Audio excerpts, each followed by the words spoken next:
Hello, welcome to Hillary's Whiskey Lounge. I'm Hillary, and this is my Whiskey Lounge. And today we are going to be tasting the namesake of Loch Lomond in Scotland. Here, Loch Lomond.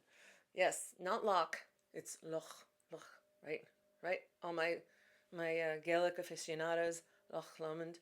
Okay, so the reason why we're going to do this one today is it's 46%. It doesn't have the greatest reputation in the world, but I really, really like it. I like most things from this brand. Loch Lomond is owned by Loch Lomond Industries or something, the group, Loch Lomond Group. And they also own Glen Scotia in Campbellton. So, yay. We might find some similarities between the two. Um, anyway, this one is the 14 years old. I've had the 12 and the 18. They are all very easy to find. Usually a place like Total Wine and More or a large beverage store. What's that one, that awesome one that's in Texas? Um, Specs. Specs, any big ranging liquor store will have any kind of Loch Lomond. The 18 is a little more expensive. It's like maybe 120 bucks or something like that US.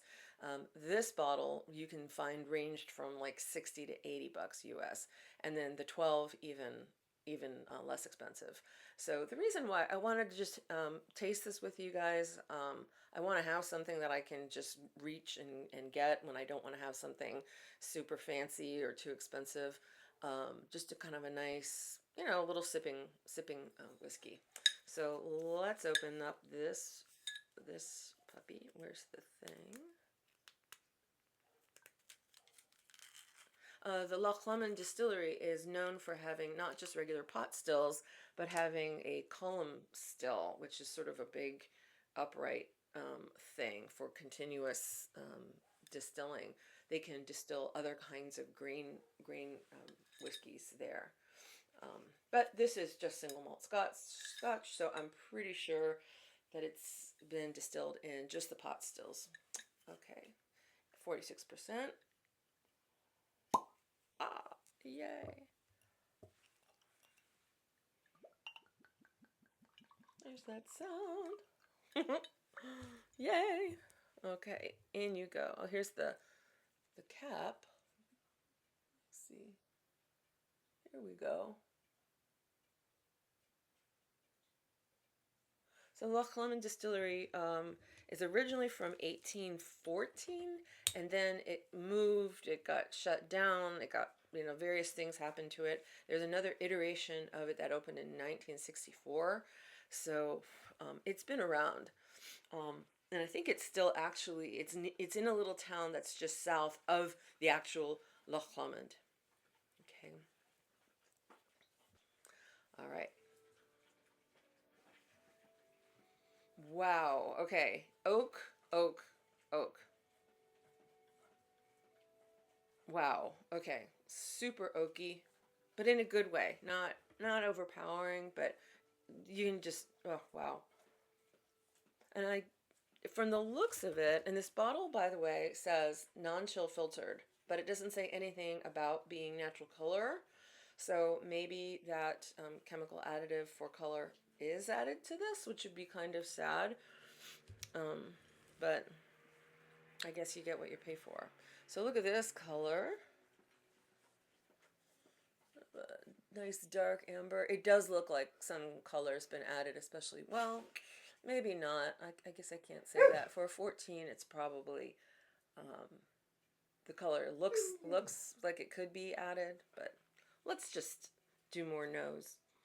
Okay, so very oak forward.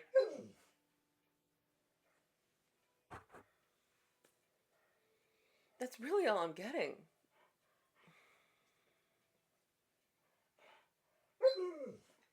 Hi, Holly. Okay.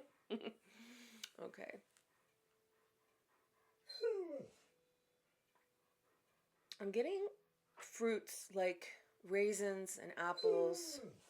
Now, are raisins in the UK just called sultanas, or are sultanas a different kind of raisin? Is it a different kind of grape? than just regular raisins that we call them in the United States. I don't know the difference between a raisin and a sultana. Um, Maybe it's just a raisin. But I'm getting raisins and sultanas and apple, definitely appley. Once I got past that oak smell, that oak aroma, very appley. It's almost making my mouth water thinking I'm going to bite into a nice, sweet, juicy apple.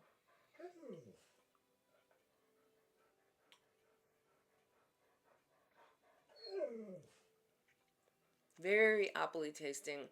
Um, Spicy, and spicy on the finish, and a very slight smokiness. Now I don't know about to what extent this is peated at all, but I'm getting a little bit of smoke on the at the end.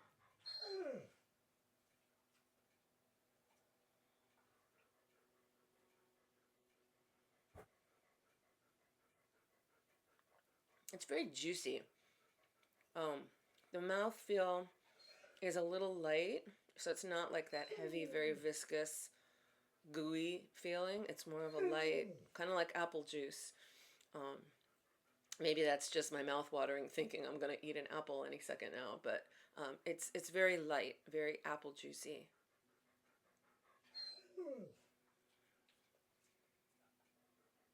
Okay, and there's a little bit of a bite to it. It's only 46%, so I'm not sure why I'm getting that bite.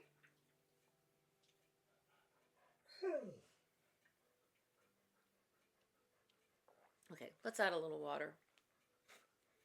I just opened this bottle too, and as I've said in a couple of my other videos, right when you open a bottle, you're going to have a much different flavor than when you go past the neck and past the shoulder of the bottle.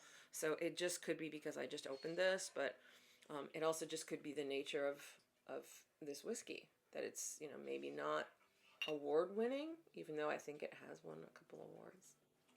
The 18 really is a good one.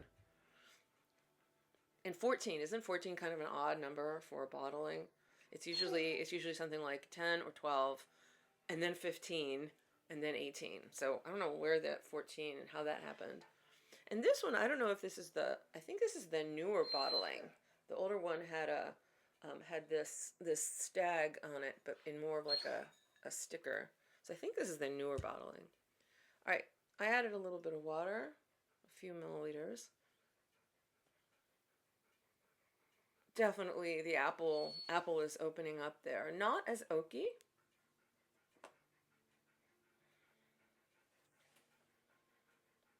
Very appley. That's all I can tell you. Appley.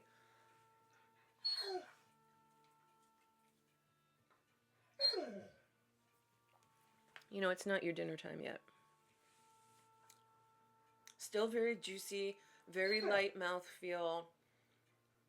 This is definitely a nice kind of, get home from work dram. Pour a little dram to sip as you're cooking dinner or something like this. This is probably not the kind of dram that you'd want to have at a very intense enthusiast's tasting, um, or maybe even I wouldn't even give this as a gift. It's not. I'm not saying that it's bad. It's just not as thoughtful and complex as all these other ones that you can choose from. So um, definitely just for you, if you need something to reach for in a pinch that is not, like I said, so expensive and so thoughtful or complex. This is really not. If you want something that's just nice, lightly alcoholic, so 46%, 46%. Who knows if there's color added to it, which I kind of think there is. Although with the non-chill filtering, I'm getting a little bit of a Scotch mist. I don't know if you probably can't see that behind my hand. Um, just for yourself. So for personal medicinal uses, I would recommend this. Not for a party, not for bringing it over to an enthusiast's house to do some sharing. So yeah, sorry, Loch Lomond. You're not hitting it out of the park here. This one's just for me. Okay, if you've watched my video so far, thank you so much. I really appreciate it. And hit the like and subscribe buttons if you can. And also pass this video on to your enthusiast friends who may or may not be thinking about getting any Loch Lomond. So if anything, the 18 year is the only of the Loch Lomond I really recommend. Probably not the 14. Thank you, and Slunjava.